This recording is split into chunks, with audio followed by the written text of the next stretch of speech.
Hello everyone. Some day ago we were looking the oral contraceptives. Oral means hormonal contraceptive और जो कि hormonal contraceptive में हमने देखा था female contraceptive and that day we have look उस दिन हमने देखा था oral contraceptives. Today we will see the injectable contraceptive. So here we go. That is the injectable contraceptives.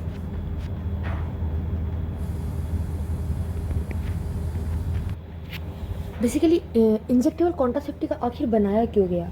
Injectable contraceptive इसीलिए बनाया गया ताकि हम लोग जो मीन्स में जब पिल्स ले रहे थे तो हमें डेली खाना पड़ रहा था. ओके, बट ये इसलिए डेवलप किया ताकि हम जो डेली खाने का जो हमें ओरल पिल्स खाना पड़ता था उसकी सॉल्यूशन को हटाने के लिए. Okay, so it was the purpose for the injectable contraceptive and where it was given. So मतलब इसको हम लोग इंजेक्ट कैसे करते हैं बॉडी में? तो given IM intramuscular S oily solution. ये ऑयली होता है. ओके, और बहुत ज़्यादा इफेक्टिव रहता है, highly effective. Because of course कभी भी हम लोग इंजेक्शन लेते हैं तो दैट हाईली इफेक्टिव, तो ऑफ कोर्स वो इफेक्टिव रहता है. तभी ना हम लोग बोलते हैं कि जो इंट्रावेनस हम लोग जो सुई लेते हैं, okay, that is what 100% bioavailability उनकी रहती है. But why the oral contraceptives are also use? क्यों नहीं हमेशा इंजेक्टेबल कॉन्ट्रासेप्टिव यूज? क्यों नहीं मतलब इंजेक्टेबल कॉन्ट्रासेप्टिव ऑलवेज यूज होता है? Why oral contraceptive is also been use? So the major limitation regarding injectable contraceptive are वो क्या क्या है? जब हमने एनिमल पे स्टडी की देन इट इंडिकेटेड दैट कि वो कार्सिजोनिक पोटेंशियल इनमें है. बट ऐसा ह्यूमन बींग्स में अभी मतलब कि 30 सालों से ये काम चल रहा है. But in humans it is not came true, but in animal data confirm that ये कार्सिजोनिक प्रोडक्ट है. ओके, तो कोई भी रिस्क नहीं है. फर्स्ट इज पहले हम लोग लिखते हैं कि मतलब ह्यूमंस में होता नहीं, but animal data was there. So हम लोग पहले लिखेंगे no increase in overall risk of कौन सा कैंसर? सर्वाइकल कैंसर, ओवेरियन कैंसर और hepatic cancer. No increase in overall risk of cervical, ovarian, hepatic cancer. ये किसने पढ़ के बोला? मतलब स्टडी करके बोला? That is WHO. But you know breast cancer okay may be slightly increased किन में? In younger women. कितने एज की? That is less than 35 years. So ये जो रीज़न हो जाता है इसी कारण से जब हम इंडिया में जब ये मेडिसिन यूज़ करते हैं तो we give the medicine under very close supervision. Okay, and but we don't give on the mass scale. Okay, so this was the first risk. Second, the menstrual irregularities, excessive bleeding, ठीक है, amenorrhea, they are very common. And ये कब होने लगता है? Okay, ये तो common तो है ही इसको लेने से. And that increases with increasing duration of use. So it is important कि मेंस्ट्रुअल इरेगुलरिटीज आ जाएगा, एक्सेसिव ब्लीडिंग होगा, जब होगा तो कभी कभी एमेनोरिया भी रहेगा. ओके, जैसे जैसे हम इसका यूज़ बढ़ाते जाएंगे this all things will keep your increasing. उसके बाद सिर्फ यही नहीं, और भी क्या होता है? द रिटर्न, जो हम इसको जब यूज़ करना बंद कर देते हैं तो द रिटर्न ऑफ फर्टिलिटी अचानक से नहीं आता है. जैसे हमने ओरल कॉन्ट्रासेप्टिव में देखा था कि रिटर्न ऑफ फर्टिलिटी तुरंत हो आता है, but here return of fertility में टेक 6 to 30 months. तो बहुत दिन हो जाता है, बहुत दिन लगते हैं फर्टिलिटी को. मतलब that varies period to period, मतलब हर इंसान में अलग अलग डिफर करता है मंथ आफ्टर डिसकंटिन्यूएशन. उसके बाद कभी कभी क्या होता है, परमानेंट स्टेरिलिटी भी हो जाते हैं, ठीक है, किसमें, occur in some women, occur in some women. After that weight gain होता है, weight gain, headache that occur in the, the book has given a data that it occur in, closer to 5% of subject. After that bone minerals, mineralization, जो bone के अंदर जो mineral रहता है, तो bone mineral density वो क्या होता है, डिक्रीज हो जाता है, कब, after 2 to 3 years of use. और ये बेसिकली किसके क्या हम लेते हैं, तो ये मोस्टली होता है, that is when we take use of DMPA, डम्पा, ओके। ये ऐसा क्यों होता है, क्योंकि इसमें क्या होता है, due to low estrogen level, and this is caused by GN separation, gonadotropin separation, okay. और क्या होता है, ठीक है ना, मेंस्ट्रुअल लाइक मीन्स जो मेनोपॉज के बाद जो एक्शंस आना चाहिए वो अभी आ जाता है, due to taking of this type of this injectable contraceptive. So here we will write that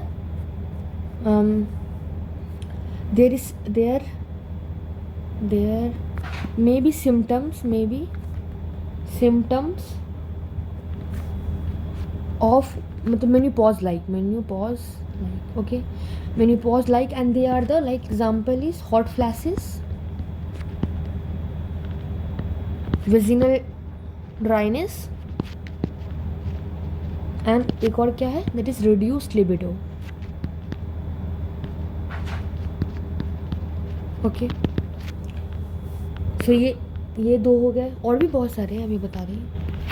या फिर अभी first we will look in the next time, I will tell you more, कि जो एडोलेसेंस गर्ल्स होते हैं उनको लेना क्यों मतलब प्रॉब्लमेटिक है, that I will tell you later on.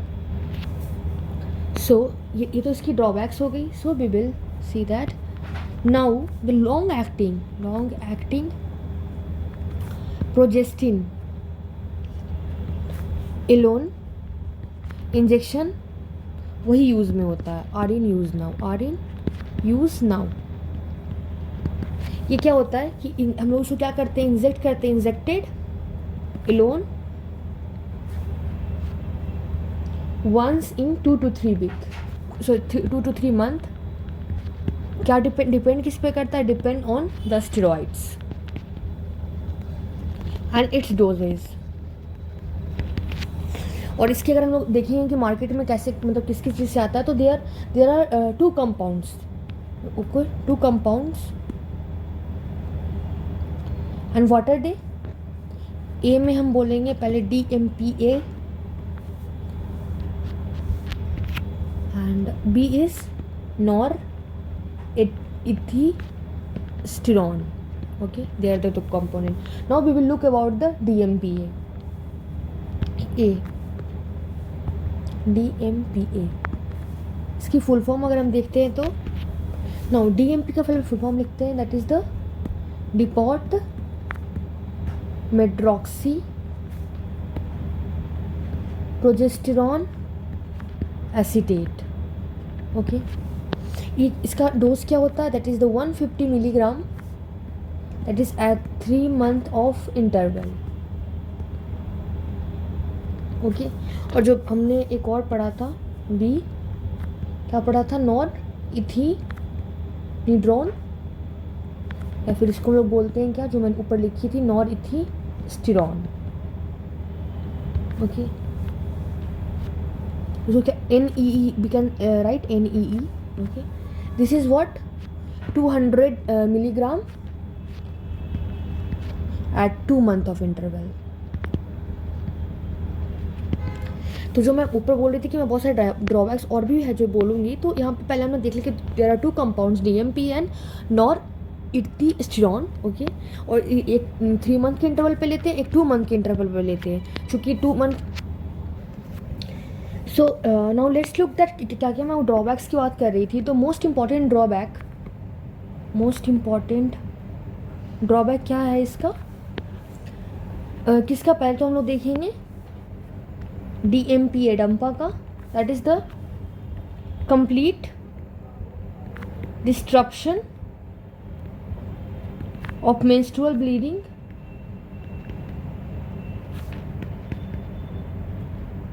Okay, और हम लोग बोल सकते हैं टोटल एमिनोरिया।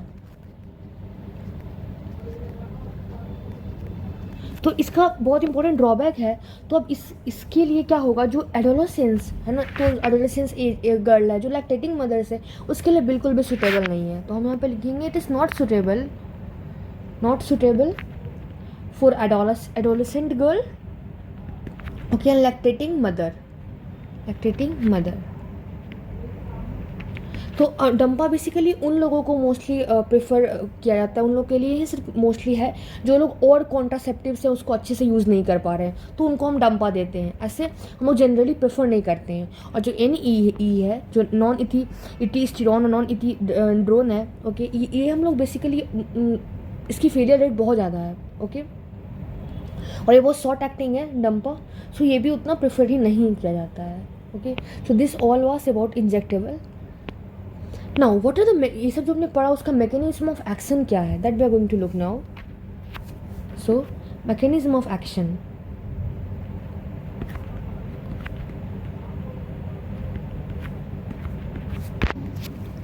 सबसे पहले क्या देखते हैं, let's look the action. First is the inhibition of growth hormone, किससे, growth hormone release from pituitary,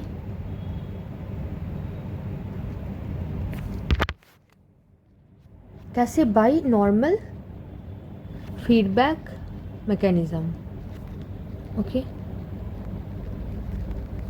तो इसमें क्या होगा, बेसिकली जो प्रोजेस्टिन है, this reduces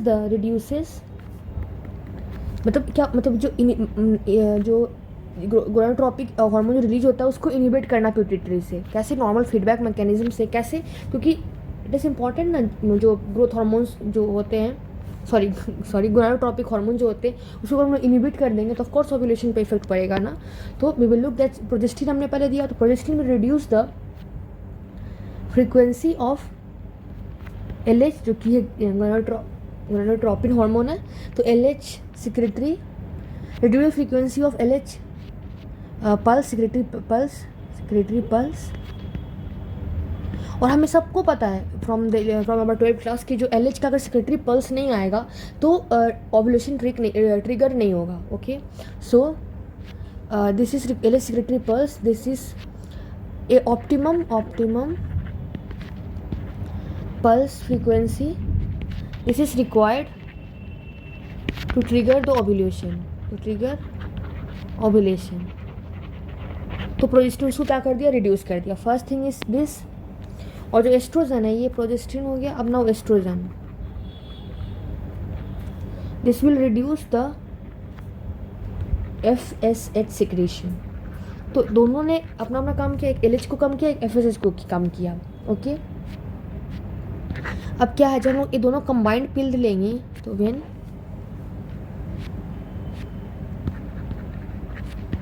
combine pills taken,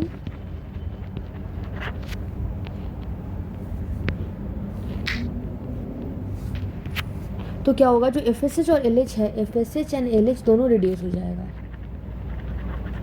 okay. और बेसिकली ये दोनों मिलकर के, जो LH और FSH को सिक्रेटरी पल्स मिलके, बेसिकली ये क्या बोल रहा है कि दोनों मिलके सिनर्जाइज करके हमें पता ही है कि दोनों मिलके क्या करेंगे, इनहिबिट कर देंगे मिड साइकिल LH सर्च को, क्योंकि हमने पढ़ा था ना एक पॉजिटिव रेगुलेशन होता है। तो ठीक है, दोनों एक दूसरे को अफेक्ट करके जो मिड साइकिल में जो LH को सर्ज होता था, जो कि ओव्यूलेशन करवाता था, उसको इनहिबिट कर देंगे,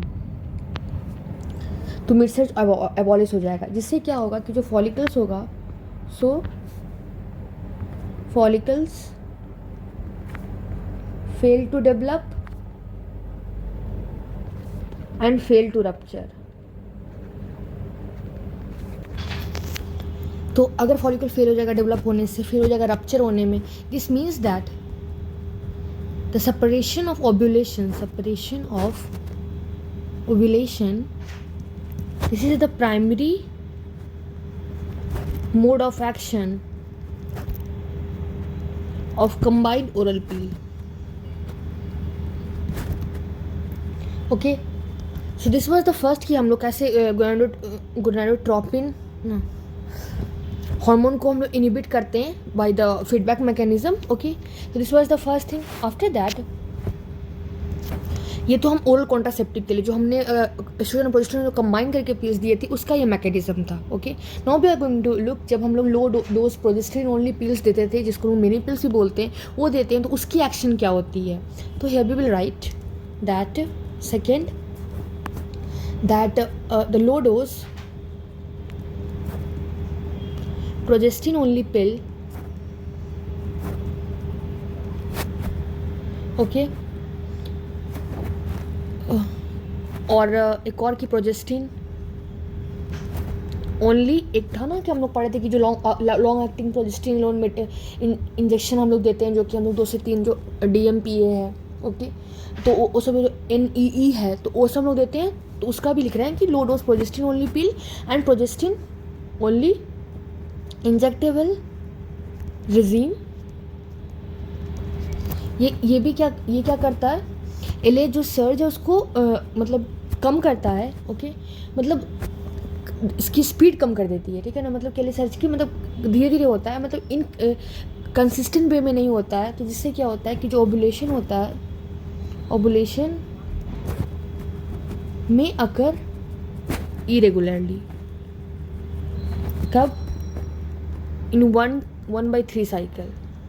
Okay, this was the thing. Now the third thing, मतलब कैसे और भी क्या क्या मैकेनिज्म ऑफ एक्शन हो सकता है.